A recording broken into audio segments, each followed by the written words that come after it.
सो क्या कर रहे हो भाई आप लोग? एग्ज़ामिनेशंस करीब हैं, कुछ ही दिन बचे हुए हैं एग्ज़ाम्स के एंड प्रिपरेशन के नाम पे आप लोग कुछ भी नहीं कर रहे हो। थोड़ा सा सीरियस हो जाओ यार। कुछ दिन एग्ज़ामिनेशंस के बचे हुए हैं और आप लोग पूरी तरीके से जितने भी इर्रिस्पॉन्सिबल बनना है आप लोग बन रहे हो। कोई नहीं पढ़ाई लिखाई कर रहा है, कुछ भी नहीं, कोई किसी को मतलब ही नहीं किसी चीज़ से। क्यों?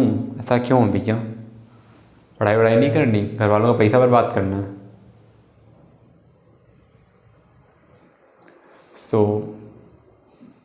अभी भी अगर आप सो रहे हैं तो प्लीज़ जाग जाइए, क्योंकि हमारा काम है जगाना और हम जगा के रहेंगे आपको, ठीक है? स्वागत है आप सबका मेरे यूट्यूब चैनल आदर्श इंस्टीट्यूट रायबरेली में। मैं ब्रिजेश शर्मा आपके साथ फिर से हाजिर हूँ एक नया वीडियो लेके। एंड इस वीडियो में हम लोग, जैसा कि आपने थंबनेल में देखा ही होगा कि टॉप 20 क्वेश्चंस, या टाइटल में आपने देखा होगा कि हम टॉप 20 क्वेश्चंस की एक सीरीज़ ला रहे हैं। मैंने पहले भी लास्ट वीडियो में अपने बताया था कि हम एक टॉप 20 क्वेश्चन की एक ऐसी सीरीज़ ला रहे हैं जिसमें हर एक चैप्टर के MCQs, मोस्टली टॉप 20 MCQs जो होंगे वो हम सॉल्व करेंगे हर एक चैप्टर से लेकर, मतलब फिजिक्स के हर एक चैप्टर में के जितने भी टॉप 20 MCQs होंगे जो बोर्ड एग्जामिनेशन पे रिपीटेड होंगे, यस बोर्ड एग्जाम्स में कई बार पूछे गए होंगे और जो बोर्ड एग्जामिनेशन के लिए बहुत ज़्यादा इंपॉर्टेंट है, खासकर यूपी बोर्ड एग्जामिनेशन के लिए, क्योंकि CBSE बोर्ड में अब MCQs हटा दिए गए हैं, नहीं आते हैं। एक एसेशन एंड रीजनिंग के MCQs आते हैं जो उसी में क्वेश्चन जो दिया होता है उसी से आते हैं, स्टोरी स्टैंडर्ड टाइप का। एंड उसमें CBSE बोर्ड में से शॉर्ट आंसर्स में कन्वर्ट कर दिया गया शॉर्ट आंसर, लेकिन यूपी बोर्ड में अभी भी MCQs आते हैं, ठीक है? अप्रॉक्सीमेटली 5 to 10 MCQs आते हैं। 10 अप्रॉक्सीमेटली 5 या 10 कितने आते हैं? Just a minute, I will clear yes 5 to 6 MCQs आते हैं। तो 6 MCQs आते हैं और इन 6 MCQs को हम मतलब 6 MCQs का मतलब है आपको 6 MCQs आने चाहिए सॉल्व करना। अगर आप ये 6 MCQs आपके सही हो जाते तो आपका काफ़ी कन्फर्म, मतलब काफ़ी इजी हो जाता है आपके लिए पेपर। 6 नंबर तो आपके श्योर ही हैं, आपने पढ़ाई करी हो चाहे ना हो, ये 6 नंबर तो इसी के लिए, आपकी इसी भलाई के लिए हम एक सीरीज़ ला रहे हैं जो हर एक चैप्टर के टॉप 20 MCQs सॉल्व कराऊंगा मैं अपने इस प्लेटफॉर्म पे। सो प्लीज़ वीडियो को ध्यान से देखिए और कंप्लीट वीडियो देखिएगा, पूरा वीडियो देखिएगा। एंड कैसा लगता है तो आप देखने के बाद बताएंगे, तो प्लीज़ कंप्लीट वीडियो देखिएगा। एंड मोस्ट इंपॉर्टेंट क्वेश्चन हैं, मज़ा आने वाला है। एंड ये क्वेश्चन जो है ना आपके, मतलब अगर आपने ये सारे क्वेश्चन पूरी सीरीज़ हमारी देखी शुरू से लेकर एंड तक, अभी जितने दिन हैं उस हिसाब से अगर हम रोज़ एक चैप्टर फिनिश करते हैं तो हम लोग बहुत ही जल्दी एक ही महीने में पूरी फिजिक्स फिनिश कर देंगे। और फिर उसके बाद अगर आप चाहते तो हम इंपॉर्टेंट क्वेश्चन की अलग अलग सीरीज़ लाएंगे जिनको आप पढ़ के ना बोर्ड एग्जामिनेशन में तहलका मचा सकते हैं। सो प्लीज़ ज़रूर ध्यान से देखिएगा। एंड और आप क्या चाहते हैं हमारे चैनल से और हमसे, प्लीज़ वो ज़रूर बताइएगा। तो शुरू करते हैं। हाँ, और एक चीज़ और, अगर आपने अभी तक अगर हमारे चैनल पर नए हैं तो हमारे चैनल ज़रूर सब्सक्राइब कर लीजिएगा। और अगर सब्सक्राइब कर लिया है तो दोस्तों के साथ शेयर भी करो यार, बांटने से बढ़ती हैं खुशियाँ सब कुछ, और हमारा चैनल भी। तो मैंने क्वेश्चन एक्चुअली नोट कर रखे हैं कॉपी, क्योंकि इतने सारे क्वेश्चन को एक साथ लर्न करना पॉसिबल नहीं होता है। So definitely I will use some stuff to use that. So first question है, how many times charge is in the alpha particle protons? Show alpha particle, first question है। Sorry, Hindi में UP board की series है, Hindi board की, तो मैं उसमें पढ़ता हूँ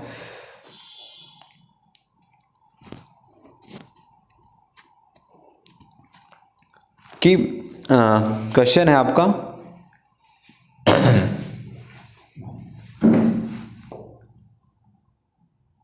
अल्फा कण में आप क्वेश्चन नोट कर लेंगे मेरे साथ। अल्फा कण में प्रोटॉन की अपेक्षा कितने कितने गुना धनावेश, कितने गुना अधिक धनावेश होता है, अधिक धनावेश होता है, धनावेश होता है। सो यहाँ आपका क्वेश्चन क्या अल्फा कण, अल्फा कण क्या होता है सबसे पहले यहाँ पे हमें ये जानना पड़ेगा।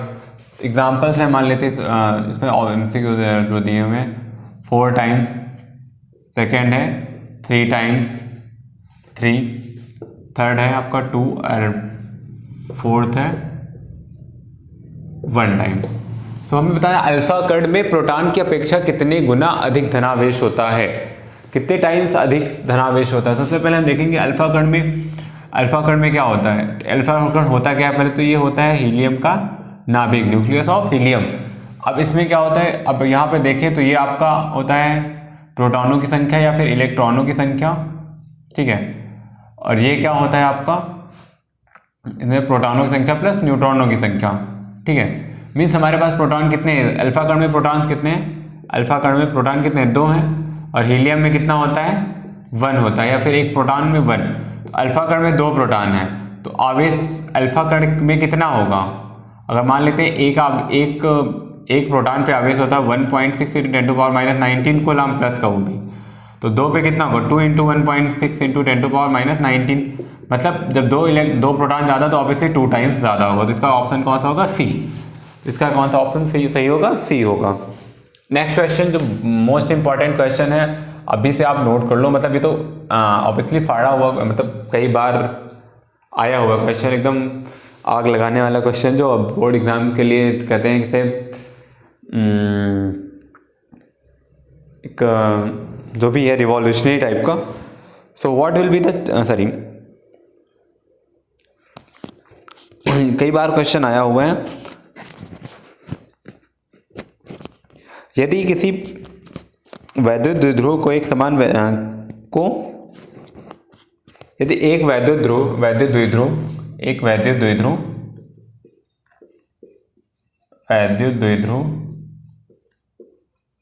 जिसका द्विध्रुव आघूर्ण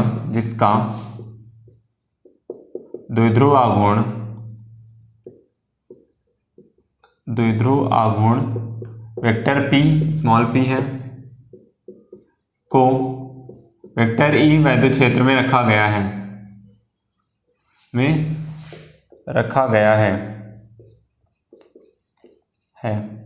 द्विध्रुव पर बल आघूर्ण की गणना कीजिए। बल आघूर्ण टाउ क्या होगा वो हमें बताना है।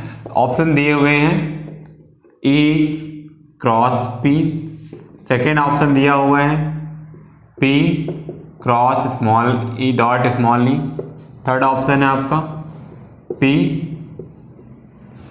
क्रॉस E और फोर्थ है आपका PE। सो क्या होगा इनमें से ऑप्शन। सो सबसे पहले हम जान लेते हैं कि वेक्टर P और वेक्टर E दिया हुआ है। हम अगर हम देखें टाउ इक्वल टू क्या होता है, टाउ क्या होता है आपका वैद्युत द्विध्रुव आघूर्ण सॉरी बलयुग्म आघूर्ण, जो द्विध्रुव पर बलयुग्म आघूर्ण काम करता है वो होता है आपका टाउ क्या होता है PE साइन थीटा, या फिर से वेक्टर फॉर्म में लिखते हैं तो वेक्टर P इंटू और साइन थीटा लगो मतलब क्रॉस होगा वेक्टर P इंटू क्रॉस। तो आपका कौन सा ऑप्शन सही होगा, C vector P into cross vector E। क्या होगा, vector P cross vector E। So ये था आपका सेकंड क्वेश्चन। थर्ड क्वेश्चन है आपका, थर्ड क्वेश्चन है वैद्युत द्विध्रुव आघूर्ण की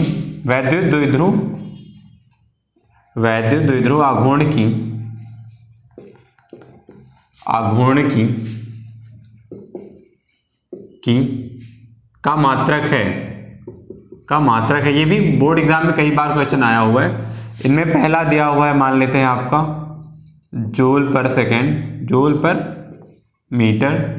सेकेंड है आपका वैद्युत द्विध्रुव आघूर्ण का कूलाम इंटू मीटर।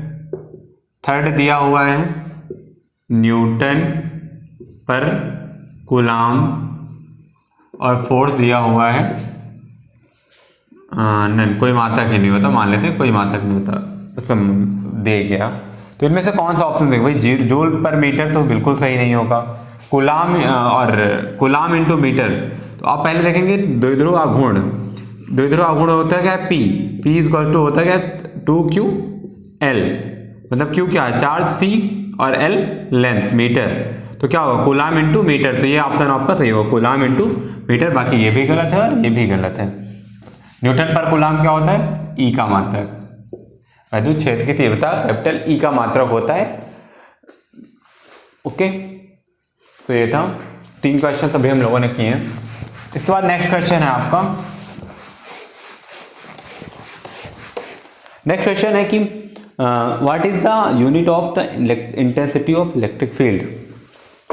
अभी नेक्स्ट एक दूसरा क्वेश्चन है कि वैद्युत क्षेत्र की तीव्रता का मात्रक क्या होगा। वैद्युत क्षेत्र की तीव्रता का मात्रक क्या होगा, तीव्रता का मात्रक क्या होगा, मात्रक क्या होगा। तो वैद्युत क्षेत्र की तीव्रता का मात्रक क्या होगा, पहले मान लेते हैं आपके पास दिया हुआ है वोल्ट पर कूलाम, सेकंड दिया हुआ है न्यूटन पर कूलाम, फोर्थ दिया हुआ है joule per second, joule per second, fifth दिया हुआ है और फोर्थ दिया हुआ है आपको, सॉरी थर्ड है ये, एंड फोर्थ दिया हुआ है आपके पास एम्पियर इंटू मीटर। कौन सा सही होगा इसमें, अब तो देख लेते हैं। वैद्युत क्षेत्र की तीव्रता, वैद्युत क्षेत्र की तीव्रता E इज इक्वल्स टू क्या होता है, F अपॉन Q। क्या होता है, F upon Q। F upon Q मतलब जहाँ पे F फोर्स है और N मतलब F की क्या होती है, न्यूटन, और चार्ज की कूलाम, तो इसकी यूनिट क्या होगी, न्यूटन पर कूलाम, यानी बी ऑप्शन आपका सही होगा। बाकी ये भी गलत है, ये भी गलत है और ये भी गलत है। ठीक है, तो ये आपका फोर्थ क्वेश्चन था। फिफ्थ क्वेश्चन है आपका, फिफ्थ क्वेश्चन है आपका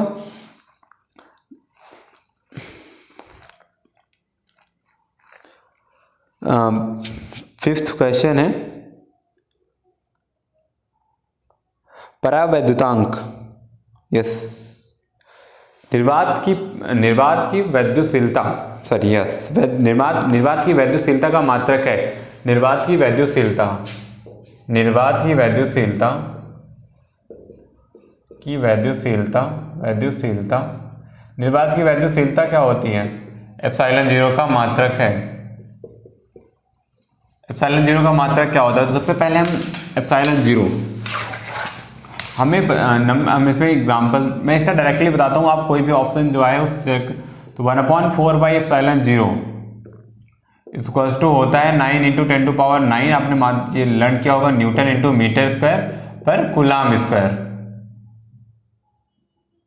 न्यूटन, हाँ न्यूटन इंटू मीटर स्क्वायर पर कूलाम स्क्वायर। यस, यहाँ देखो अब ये हम पलट देते हैं, तो ये अगर हम इधर ले आए उसे तो ये तो 1/4 कांस्टेंट है, हम हटा देते हैं, तो 1/4 पाई 1/एप्सिलॉन 0 इक्वल टू 9, ये भी हटा देते हैं। तो इसका मात्रक क्या होगा, न्यूटन मीटर स्क्वायर पर कूलाम स्क्वायर। अब ये ऊपर जाएगा तो हो जाएगा 1 न्यूटन मीटर स्क्वायर पर coulomb square, that is n। अब क्या हो जाएगा, n जो है वो निगेटिव हो जाएगा, न्यूटन हो जाएगा निगेटिव। यहाँ से क्या होता है, ये कूलाम है, ये ऊपर एक्चुअली चला जाता है, तो यहाँ से हो जाएगा कूलाम स्क्वायर पर न्यूटन इंटू मीटर स्क्वायर। तो एप्सिलॉन 0 की जो यूनिट होती है क्या होती है, कूलाम स्क्वायर इंटू पर न्यूटन इंटू मीटर स्क्वायर, ये होती है। आपको चार ऑप्शन दिए जाएंगे, उनमें से कोई एक ऑप्शन सेलेक्ट कर लें जो ये हो, इस मात्रक को सिलेक्ट कर लेना है हमें। फिर ठीक है, फिर 5 क्वेश्चन हो गए हमारे अभी। नेक्स्ट क्वेश्चन है, इलेक्ट्रॉन का द्रव्यमान होता है, ये 5वां क्वेश्चन, छठा क्वेश्चन होता है इलेक्ट्रॉन का द्रव्यमान। इलेक्ट्रॉन का द्रव्यमान है, द्रव्यमान होता है, इलेक्ट्रॉन का द्रव्यमान होता है, क्या होता है भाई इलेक्ट्रॉन का द्रव्यमान, मान लेते हैं, सॉरी दिया हुआ है मान 9 × 10⁻16 किलोग्राम, होता नहीं -16 कर लेते हैं। सेकेंड है 9.1 10⁻31 kg। थर्ड है आपका 3 × 10⁻8 kg एंड फोर्थ है 0। भाई कौन सा होता है, तो इलेक्ट्रॉन का द्रव्यमान होना चाहिए था 9.1 × 10⁻31 kg होता है। कौन सा होता है भाई, 9.1 × 10⁻31 kg, 9.1 × 10⁻31 kg, kilogram. Next question है 7th क्वेश्चन आपके पास। 7th क्वेश्चन है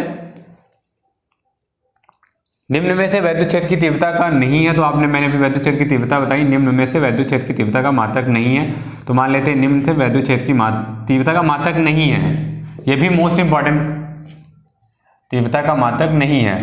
तो इसमें कौन कौन से मान लेते हैं एग्जाम्पल दिए हैं, जूल पर कूलाम ये दिया हुआ है पहला है, दूसरा दिया हुआ है आपका न्यूटन पर, Newton into coulomb inverse, third दिया हुआ है आपका मीटर पर सेकेंड, और फोर्थ दिया हुआ है आपका टेस्ला।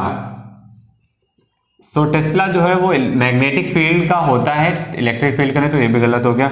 मीटर पर सेकेंड वेलोसिटी का होता है, जूल पर कूलाम भी नहीं होता है, तो क्या होगा इसका मात्रक न्यूटन पर कूलाम, क्या होगा भाई न्यूटन पर कूलाम।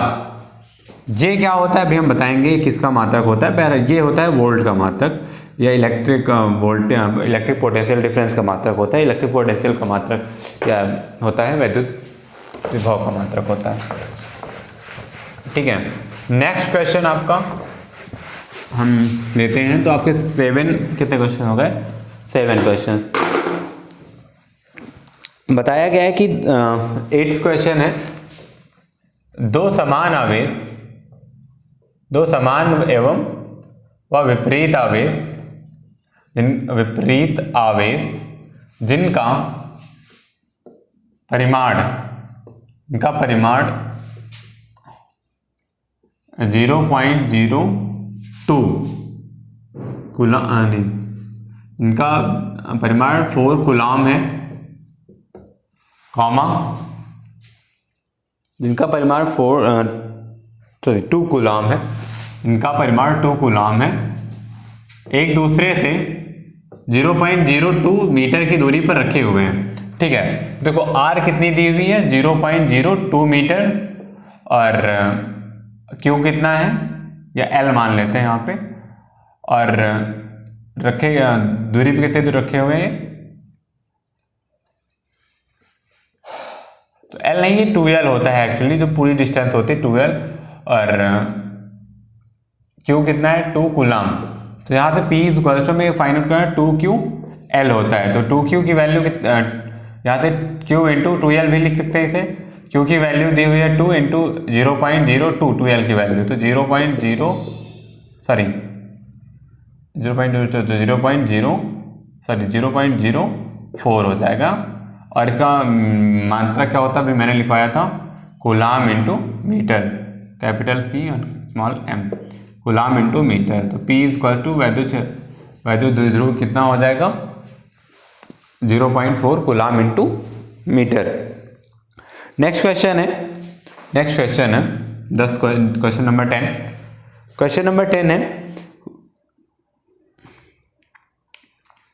क्वेश्चन नंबर 10 है, यदि दो आवेशों के मध्य की बीच की दूरी को आधा कर दिया जाए, क्या कहते हैं, दूरी को आधा कर दिया जाए,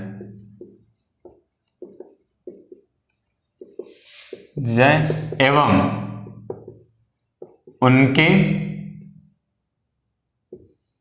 उनके आवेश के परिमाणों को भी आधा कर दिया जाए, को आधा कर दिया जाए, तो उनके बीच लगने वाला बल होगा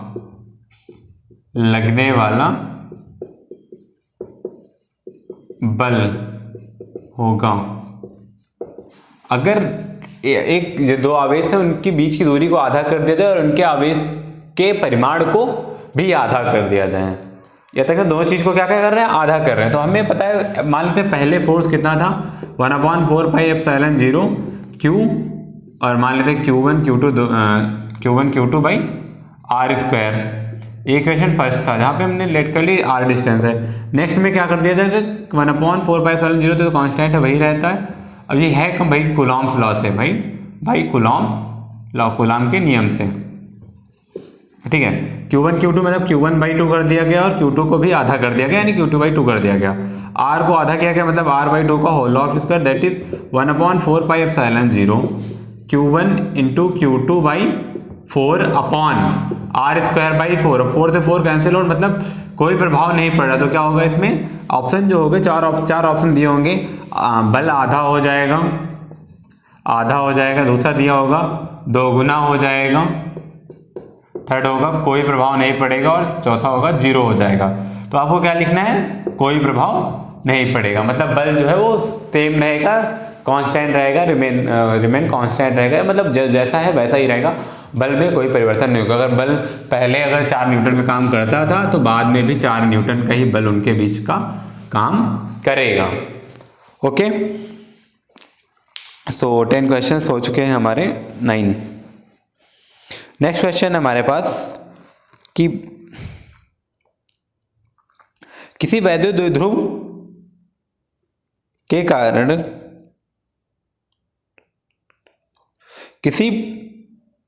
किसी बिंदु आवेश पर किसी द्विध्रुव के कारण लगने वाले बल, किसी क्वेश्चन है नेक्स्ट,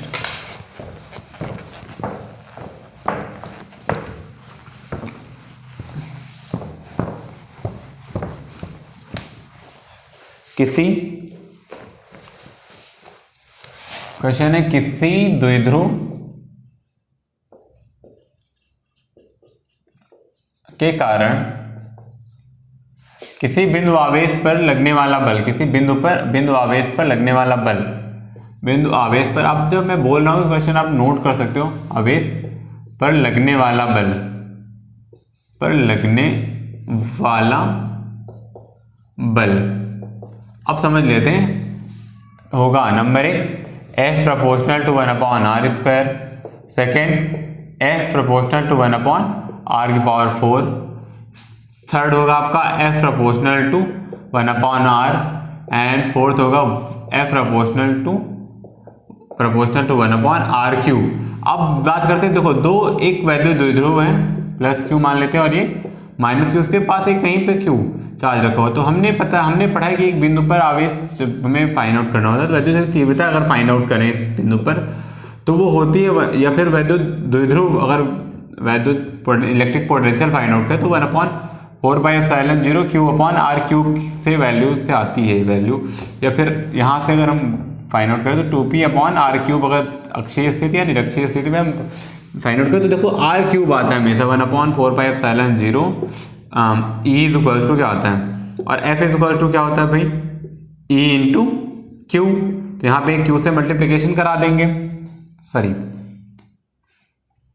हाँ, E इंटू क्यू होता है, तो यहाँ पे मल्टीप्लीकेशन करा देंगे क्या हम इससे, तो भाई वही तो होगा ना, यहाँ पे 2pq हो जाएगा अपॉन r³, लेकिन यहाँ पे देखो F प्रोपोर्शनल टू 1/r³ भी तो रहेगा ना, क्या रहेगा, F प्रोपोर्शनल टू 1/r³, इसलिए जो बल होगा वो F प्रोपोर्शनल टू 1/r³ होगा।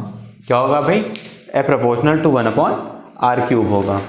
समझ में आ रहा है ना भाई, अगर नहीं आ रहा तो कोई दिक्कत नहीं, आप समझा बोल सकते हैं, मैं कल के वीडियो में कोई दूसरा तरीका ट्राई करूंगा, बट अगर नहीं आ रहा है तब आई होप कि आ रहा होगा, मैं एकदम इजीली तरीके से समझा रहा हूँ, एकदम ईजी वे में।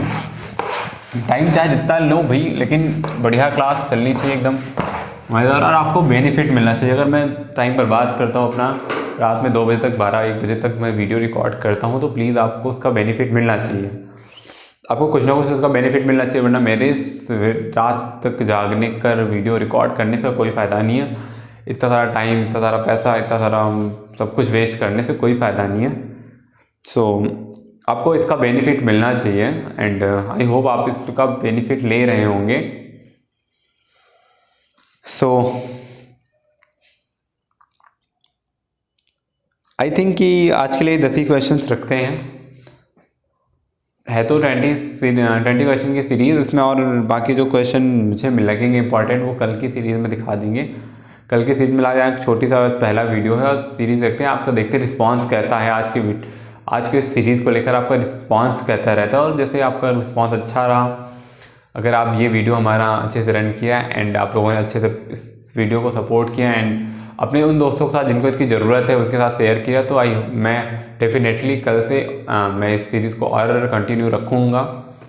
एंड आपको अच्छी अच्छी चीज़ें जो बोर्ड एग्जाम्स के लिए इंपॉर्टेंट है, important question series, top most important question जो बोर्ड एग्जामिनेशंस के लिए हैं, और भी काफ़ी ऐसी इंपॉर्टेंट चीज़ें जो आप चाहते हैं कि हम प्रोवाइड कराएं अपने एक्सपीरियंस से, अपनी चीज़ों से। तो अगर वैसा आप कुछ चाहते हैं सो प्लीज़ कमेंट करके ज़रूर बताइएगा, हम वो सारी चीज़ें ज़रूर अवेलेबल कराएंगे। एंड आपको वीडियो कैसा लगा, आई होप अच्छा लगा, बहुत सारी चीज़ें समझ में आई होंगी, नहीं आई तो आप प्लीज़ बताइएगा। एंड आप मेरे फेसबुक अकाउंट कहीं से भी जुड़ सकते हैं मुझसे, किसी भी प्लेटफॉर्म पे ब्रिजेश शर्मा सर्च कर सकते हैं फेसबुक अकाउंट पे, या फिर आप मुझे डायरेक्टली मेल भी कर सकते हैं brijesh123study@gmail.com पर। And thank you for watching this whole video. And देखते रहिए हमारा सीरीज एंड पढ़ते रहिए। एंड बस मिलते हैं कल के वीडियो में, कल नए वीडियो में। तब तक के लिए थैंक यू, जय हिंद।